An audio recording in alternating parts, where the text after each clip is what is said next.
Hey, what's quackin', lads? It's KingDuck29 back again with another video, and this is the beginning of the couple videos that I have pre-recorded while I am gone for a couple of days from streaming.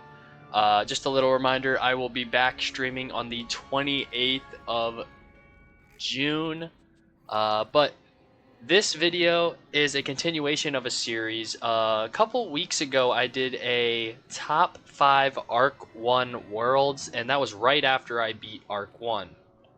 Now, as you guys know, I'm in Imperia, so it took me a little bit longer to make this video, but I wanted to save it for when I was gone, so I had plenty of videos to post. Today, we are doing top 5 Arc 2 worlds. So this is going to be my top 5 Arc 2 worlds, so 5th being my least favorite, number 1 being my favorite.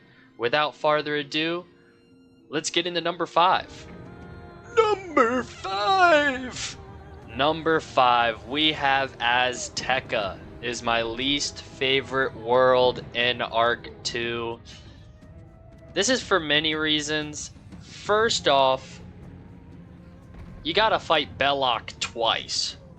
Twice you have to fight Belloc. Also, the bosses here have the most health out of any world that I've experienced. I am fighting bosses right now in Imperia that average around like 7,000 to 10,000 health. These bosses have 20,000 plus health for no reason at all. At all. And not to top it off, you see these comments coming from this guy. Your whole mission here, yeah, you failed. You failed. You didn't even accomplish the mission. You failed. So unfortunately, this is going to be number 5, but I will say some good things about this world. Princess Zinzin, W character. You get Sharpened Blade, Potent Trap here. W spells you use the rest of the game. But yeah, other than that, a Pakal Red Mask, my bad. Yeah, other than that, just not really one of my favorite worlds at all, honestly. But yeah, with all that, let's head to number 4 on the list. Number 4. Number 4 is gonna have to be Safaria. Safaria is just one of those worlds that I don't know, for some reason I just don't really enjoy. It has characters that I like, and I mean, you get Colossal in Drum Jungle, which is an enchant you use pretty much all the way until 110 when you get Epic. But if y'all remember the walkthrough, there's a certain character in the Savannah that really irritated me with her garden. I'm just gonna leave it at that. And then also, this is the world that introduces Belloc. As I mentioned in Azteca, you have to fight him twice. Yeah, this is the world that introduces that guy. And don't even get me started on how many Greyhorn mercenaries you have to fight. You literally are putting the Greyhorn mercenaries pretty much very, very close to extinction with how many times you have to fight them. It's ridiculous. Positives, like I said, you get Colossal. Pretty much use that enchant all the way up to 110, and Yanga White Stripes. And Mirror Lake is a pretty solid place to farm for Stitch Gear. And also, you're guaranteed Mega Snacks every time you run it. So, yeah. Honestly, just don't really vibe with the world, but there are some positives. Without further ado, let's head to number 3. Yeah, we're at number 3. Number 3 on the list, we're gonna have to put Celestia. The first world you go to in Arc 2.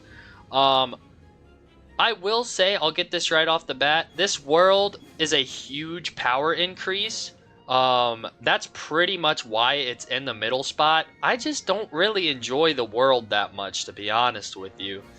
They upgraded the stories, so, well, not the story, but like the introduction part of Celestia, so now you go through like Selenopolis at first and stuff like that, but like overall you don't see Morganth until the very end.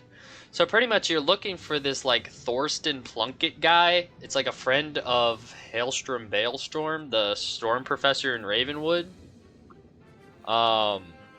Yeah, you find him at the very end, so pretty much you're just running around the whole time. I don't know. I don't really vibe with the story, but you, like I said, you do get a huge power increase, is why I really do respect the world.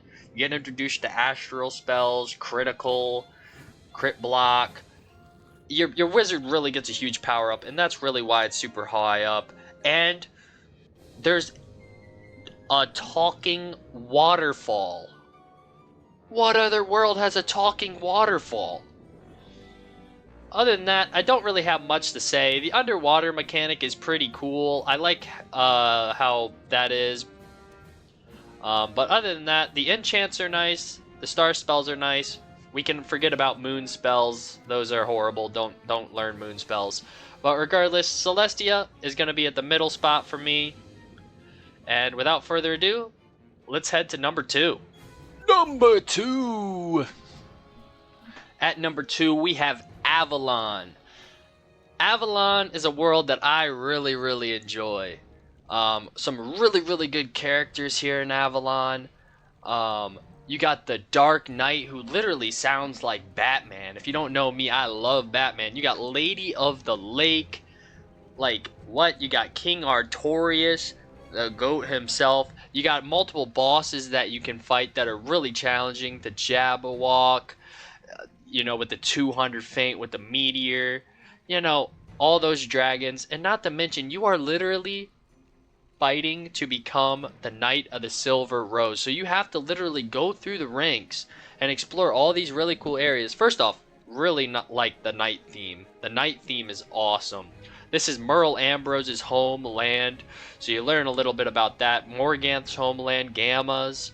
There's literally so much you learn about Morganth in this world, which I feel like you lack that in the first 2 worlds of the arc, in Celestia and Sepharia, and that's why those are a little too low. You just don't know much about the antagonist.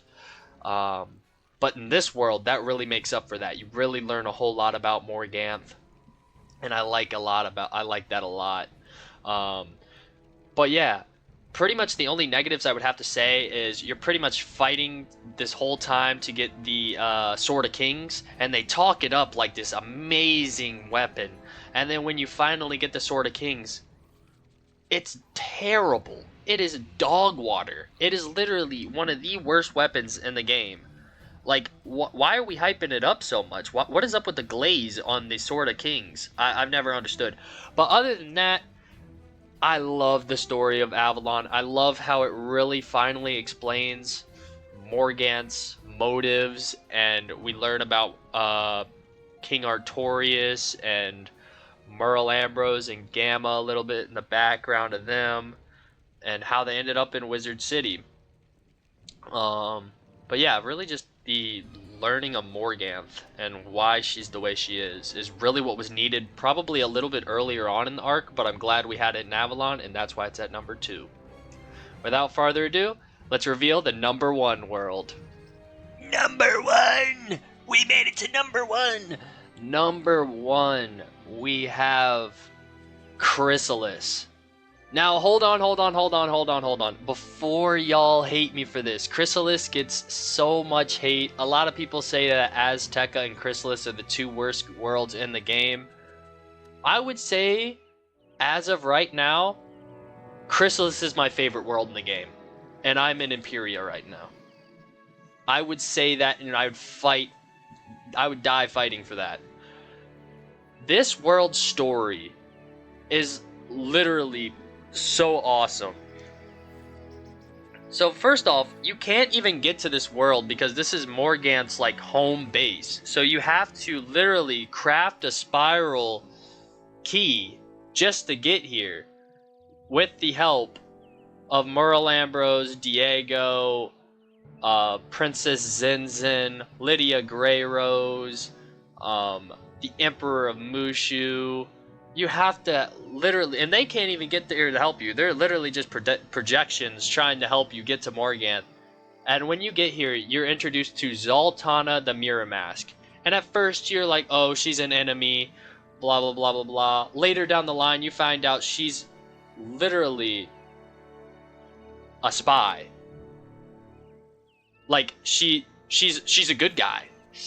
And she ends up helping you throughout the story to defeat Morganth. And don't even get me started with the GOAT, best NPC in all of Wizard 101 history, Divum Whiteheart. This dude, you free him first off from some mantises early on, and then he just helps you go through the story. Mind you, this dude gives you 50 damage and like 20 resist every time he's in a battle with you as a boost. What? There's no other minions that are like that, like at all. So that's a plus.